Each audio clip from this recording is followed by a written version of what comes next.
अपना घर बार कारोबार अगर छोड़ा और पिछले 2 साल से सिर्फ एक काम किया शिक्षा में, तो उसमें हमें आदरणीय शर्मा जी जैसा नेतृत्व मिल गया, आदरणीय त्रिपाठी जी जैसा सानिध्य मिल गया, आप जैसा मीडिएटर मिल गया, आप जैसा जो है, और हमने ये कोशिश किया कि मैं अपना सब कुछ ब्रेक करके शिक्षा मित्रों के लिए काम करूं। तो मुझे जहां भी लगा कि यहां से मेरा काम हो सकता, मैं वहां पहुंचा, मुझे यहां लगा मुझे वहां पहुंचा, मुझे लगा शर्मा जी मिल गए तो शर्मा जी के नेतृत्व में। और आज आपने अगर संरक्षण दिया है, मुझे इससे पहले भी संरक्षण प्रदत्त हुआ था तो मेरा समायोजन हुआ था, आज मेरा आपका संरक्षण प्रदत्त है तो शिक्षा मित्रों के समस्याओं के समाधान की तरफ हम लोग बढ़ रहे हैं, इसमें कहने में हमको कोई विरोध नहीं है। तो आपका संरक्षण प्रदत्त होता रहे और मुझसे बड़ी जिम्मेदारी आपकी भी है, ये पूरे प्रदेश का शिक्षा में देख रहा है, मुझसे बड़ी जिम्मेदारी आपकी है और आपने वो अग्रणी भूमिका में निभाया, इसके लिए मैं बार बार धन्यवाद देता हूं। क्योंकि आप कल शाम को मैंने कहा कि आचार संहिता लागू हो गई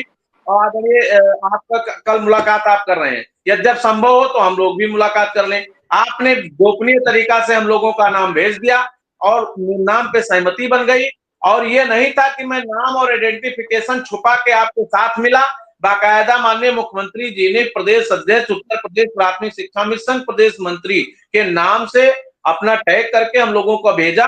तो मुझे इस बात की खुशी है कि शिक्षा मित्र के लिए मिला, शिक्षा मित्र संगठन के नाम पर मिला, आदरणीय संरक्षक जी के संरक्षण में मिला, आपके नेतृत्व में मिला, और आपके नेतृत्व पे हम लोग आगे बढ़े और शिक्षा मित्रों की समस्याओं का समाधान हो। और जो शंका शिक्षा मित्रों की है तो वही है कि चांद चांदनी के घेरे में हो और सांप घर के बसेरे में हो, तो डोली उनको मत सौंपो मेरे साथियों जिनका नाम लुटेरों में हो। जब जब आप किसी को के साथ गए तो आपके साथ धोखा हुआ, आपके साथ बीच में लोग टांग खींचना शुरू कर दिए। अभी 5 सितंबर में ही टांग खिंचाई हुई, लेकिन हमने उस पर कोई कमेंट नहीं किया, हमने लोगों को सहेज कर काम करने का प्रयास किया। अब अगर हमने नेतृत्व आपको दिया है, अपने पूरे लोगों को संरक्षण अगर आपको प्रदत्त हुआ है और आपको लोगों ने नेता माना है, शिक्षा में तो ऐसा है कि जिसको मान लिया उसको पूछता है, हम पूछ रहे हैं आपको। चलिए शुक्ला जी बिल्कुल आप ठीक कह रहे हैं, बिल्कुल आप ठीक कह रहे हैं मिश्रा जी। चुनाव के बाद हम आपको परेशान करेंगे और चुनाव के बाद हमारा शासनादेश जारी हो जाएगा, फिर हम आपका सम्मान करेंगे, स्वागत करेंगे, समारोह करेंगे। ये मैं खुदगर्ज टाइप का व्यक्ति नहीं हूं, मैं जो कहता हूं वो करता हूं और पूरी ईमानदारी के लाइव जरूर दिखाऊंगा, उस सम्मान समारोह को मैं लाइव जरूर दिखाऊंगा, अपनी भूमिका पूरी निभाऊंगा, बिल्कुल एक एक मिनट उस पल का साक्षी रहूंगा। विक्रम सिंह, फिर मैं आऊंगा शुक्ला जी के पास, क्योंकि आज हमारे साथ 2 शुक्ला जुड़े हुए हैं, एक वरिष्ठ पत्रकार है राजेंद्र देव जी जो बहुत बात उठाते हैं, और एक शिव कुमार, और शर्मा जी फंसे हैं 2 शिव कुमार के फेर में। अब तय शर्मा जी को करना है कि पत्रकार भी शिव कुमार है और शिक्षा मित्र का नेता भी शिव कुमार है। अब 2 शिव कुमार के फेर से कैसे निकल पाएंगे? दोनों में भगवान शिव है, शिव का जिसमें नाम जुड़ा होता है बचना बड़ी टेढ़ी खीर हो जाती है। तो क्योंकि शर्मा जी के नाम में श्री जुड़ा हुआ, बिना श्री के कुछ होता नहीं है, जब कहीं भी लिखा जाता है तो सबसे पहले श्री शब्द का प्रयोग होता है। और हमने पूरी गारंटी करा दी है शर्मा जी से शिक्षा मित्रों की, लाइव दर्शक देख रहे हैं, तो शर्मा जी की तो मजबूरी है इन्हें न्याय दिलाना। मैं बिल्कुल साफ बात कह रहा हूं कि विधायक जी को एन कैन प्रकारेण, और विधायक जी सक्षम हैं एन कैन प्रकारेण।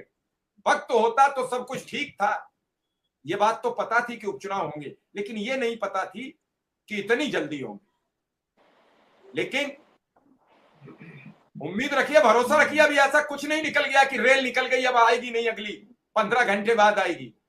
न ये कुंभ का मेला है कि 6 वर्ष बाद आएगा, न ये पूर्ण कुंभ है कि 12 वर्ष बाद आएगा। मुख्यमंत्री जी की मोहर लगने का बस इंतजार है। विक्रम सिंह जी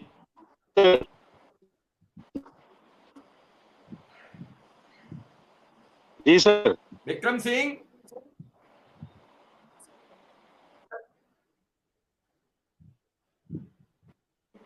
विधायक जी के साथ जाने में भी देरी रही, हमें लग रहा है कि आज जुड़ने में भी दिक्कत हो रही है। लखनऊ मुलाकात कर पाए कि नहीं विधायक जी से? चलिए मैं आऊंगा अभी आपके पास। जी जी सही जगह पहुंचिए तब बात आपसे हो पाएगी। शुक्ला जी, अभी आपने जी सर, मेरी भी बात सुनी, विधायक जी की भी बात सुनी, और एक पत्रकार के नाते इन सब बातों को देख के क्या लग रहा है? देखिए, मैं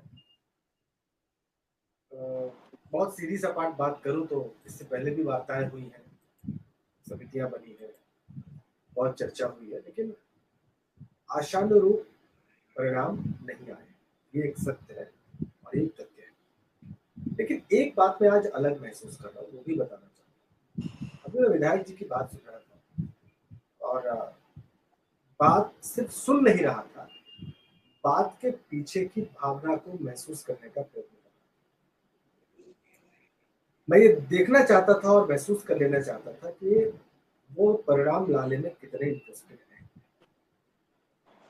और विधायक जी और आप सभी दर्शकों को मैं बहुत स्पष्ट कहना चाहता हूँ कि मुझे लगा कि वो वास्तव में परिणाम लाने के लिए इच्छुक हैं और उनको भी आशा है कि उनके प्रयास सफल आएंगे। ये अच्छी खबर है शिक्षा मित्रों के लिए और देश के लिए। उन्होंने सीधी सपाट बात कही, वो भी मैं कह दूं, दोहरा दूं उनकी बात को कि ये कोई ओवरनाइट, जिसको अंग्रेजी में कहते हैं, ओवरनाइट कुछ नहीं हो सकता। इसमें प्रस्ताव है, इसके बाद जो है शिक्षा विभाग का प्रस्ताव होगा, उसको वित्त मंत्रालय की अनुमति मिलेगी, फिर वो कैबिनेट के पास जाएगा, फिर वहां से अप्रूव होकर फिर ये इम्प्लीमेंट होगा, और इम्प्लीमेंट होने के भी तुरंत बाद अगले ही दिन नहीं मिल जाएगा, उसमें भी समय लगता है।